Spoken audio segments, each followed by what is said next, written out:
Men bu sozlarni yozarkanman, har bir harf ko'z yoshlarimga qorishib, yuragimni ming bo'lakka parchalamoqda.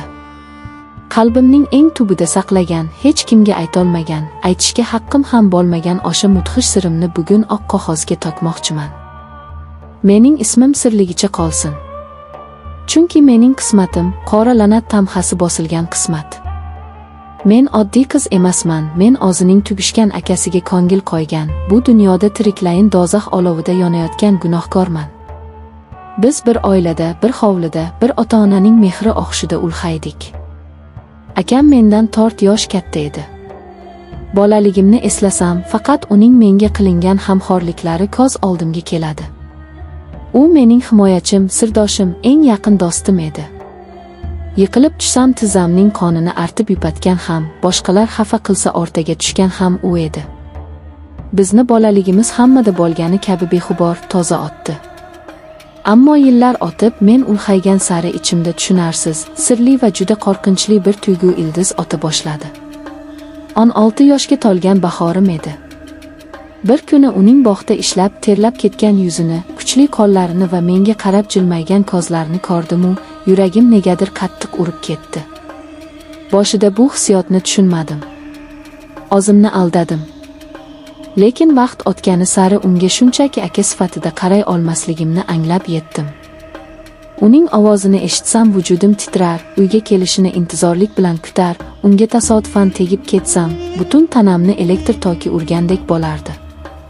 Bu oddiy qardoshlik mehri emasdi. Bu butun borlig'imni egallab olayotgan telbalarcha kuydirguvchi bir ishq edi. Men o'zimdan nafratlanardim. Har kecha yig'lab Xudodan bu tuyg'ularni yuragimdan yulib tashlashini, meni bu azobdan xalos etishini yolvorardim. Ko'zguga qarab o'zimga la'natlar o'qirdim. Axir u sening qoning-ku. Qanday qilib bunday razil oyga borishing mumkin, derdim o'zimga o'zim. Lekin sevgi qachon aqlni tinglagan? Qachon o'z ixtiyori bilan kelib ketgan? Tuyg'ularim menga bo'ysunmasdi. Eng dahshatlisi shunda ediki, ko'p o'tmay u ham menga o'zgacha qarayotganini seza boshladim. Bizning nigohlarimiz uchrashganda havoda qandaydir so'zsiz va olovli bir uchqun chaqnardi. Biz bir-birimizdan qochishga urinardik, gaplashmaslikka harakat qilardik, lekin bu uzoqlashish olovga yog' sepish bilan teng bo'ldi. Kuzning seryomgir oqshomlarining birida uyda hammamiz yigilgan edik. Elektr chiroqlari o'chib qoldi. Men sham qidirib dahlizga chiqdim. U ham ortimdan chiqdi. Qorong'ulikda to'qnashib ketdik. Uning issiq nafasini yuzimda his qildim. O'sha lahzada u qo'limdan tutdi. Uning barmoqlari qaltirardi. Men boshqa chiday olmayman, dedi u pichirlab, ovozi azobdan titrab. Bilaman, bu gunoh. Bilaman, biz do'zaxga mahkummiz. Lekin men seni shunchaki singlimdek ko'rmayman. O'sha lahza osmon uzilib yerga tushgandek bo'ldi. Men ham uning ko'ksiga bosh qo'ydim va ichimda yig'ilib qolgan daryo yoshlarimni to'kdim. Biz o'sha kecha o'z tuyg'ularimizga asir tushdik. Bu biz uchun yagona baxtli damlar edi, lekin shu bilan birga qismatimizning fojiali yakuniga qo'yilgan ilk qadam bo'ldi. Bizning bu qora sevgimiz qorong'ulikda, pinhona, odamlarning ko'zidan yiroqda yashash kerak edi. O'z uyimizda, o'z ota-onamizning oldida xuddi jinoyatchilardek yashardik. Bir-birimizga faqat yashirincha qaray olar, kechalari hamma uxlab yotganda, faqat bir marta bir-birimizni ko'rib, dildagilarni aytish uchun yashirin uchrashardik.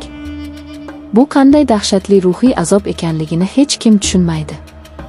Vijdon azobi va kuchli muhabbat o'rtasida biz har kuni olib tirilardik. Lekin sirlar qachondir oshkor bo'lishi aniq edi. Baxtimiz uzoqqa cho'zilmadi. Buni onamiz bilib qoldi. O'sha kungi qiyomatni eslash menga hozir ham olimdek og'ir. Uyimizda chinakamiga qiyomat bo'ldi. Onamning sochlarini yulib faryod chekishi, otamning qonga to'lgan ko'zlari va g'azabi hech qachon esimdan chiqmaydi. Otam akamni ayamay kaltakladi. Meni esa xonaga qamab qo'ydi. Sizlar bizning farzandimiz emassizlar. Hammamizning yuzimizni yerga qaratdinglar, sizlarni o'z qo'llarim bilan oldiraman degan so'zlari yuragimga xanjardek qadaldi. Bizni insonlikdan yuz o'girganlikda ayblashdi. Butun qarindosh urug' qishloq oldida sharmanda bo'lishdan qo'rqqan otam akamni uydan haydab soldi. Meni esa uzoqdagi qarindoshimizning uyiga surgun qilishga qaror qildi. Kechasi xonamning derazasi taqilladi. Qarasam, akam. Uning yuz ko'zlari ko'kargan, ammo ko'zlarida qandaydir yovvoyi qat'iyat bor edi. Biz bu yerda qola olmaymiz. Ular bizni ajratishadi, sening hayotingni barbod qilishadi. Ketamiz, hech kim bizni topolmaydigan joyga ketamiz, dedi u qo'lini menga cho'zib. Men bir soniya ham ikkilanmadim. U bilan olimga ham tayyor edim. Qishning izgirinli tunida qalin qor yog'ayotgan pallada uydan qochdik. Qayerga borishimizni, nima yeb ichishimizni ham bilmasdik. Faqat birga bo'lsak, faqat bir-birimizning nafasimizni sezib tursak bas edi. Biz tog'lar tomon, qo'shni tuman sari piyoda yo'l oldik. Tabiat ham xuddi ota-onamiz kabi bizga qarshi isyon ko'tarardi. Sovuq suyak-suyagimizdan otib ketardi. Qattiq bo'ron boshlandi. Qor ko'zimizni kor qilgudek, oyoqlarimizni esa muzlatib qo'ygudek darajada ayovsiz yog'ardi. Tizzadan qor kechib yurishdan tinkam quridi. Oxiri charchadim va qor ustiga yiqildim. Men boshqa yurolmayman, dedim yiglab. U meni yelkasiga ko'tarib oldi. O'zining qalin ustki kiyimini yechib menga kiydirdi, o'zi esa yupun kiyimda qoldi. Chida, oz qoldi, jonim. Biz albatta baxtli bo'lamiz, derdi u to'xtovsiz. Lekin qayerga ketyapmiz, oxiri bormi bu yo'lni? Yurishga uning ham majoli qolmadi. Men juda sovuq qotyapman, dedi u xirillab. Lekin sen issiqqinasan. Men faryod urib uning yuzlarini ishqalardim, unga yopishib uni isitishga urinardim. Menga qara, ko'zingni och. Meni tashlab ketma, deb yolvorardim yiglab. U menga so'nggi bor shu qadar mehr va o'g'riq bilan qaradiki, bu qarashni umrimning oxirigacha unutmayman. Uning muzlab borayotgan lablari qulog'imga pichirladi. Meni kechir. Seni bu jahannamga men tortdim. Lekin Xudo haqqi, men seni hammadan ham ko'proq sevdim. Shu so'zlarni aytib, uning boshimga qo'yilgan og'ir qo'li pastga tushib ketdi. Ko'zlari ochiq holda, labida kichik bir tabassum bilan u jonsiz qotib qoldi. Mening suyanchigim, mening gunohim, mening yagona sevgim o'z joni bilan mening hayotimni sotib olib, meni butunlay yolg'iz tashlab ketdi. Men o'sha mudhish tunda, muzlagan gorda akamning, sevikli insonimning murdasini quchoqlab tonggacha faryod urdim. Men tirik qoldim. Jismonan tirik qoldim.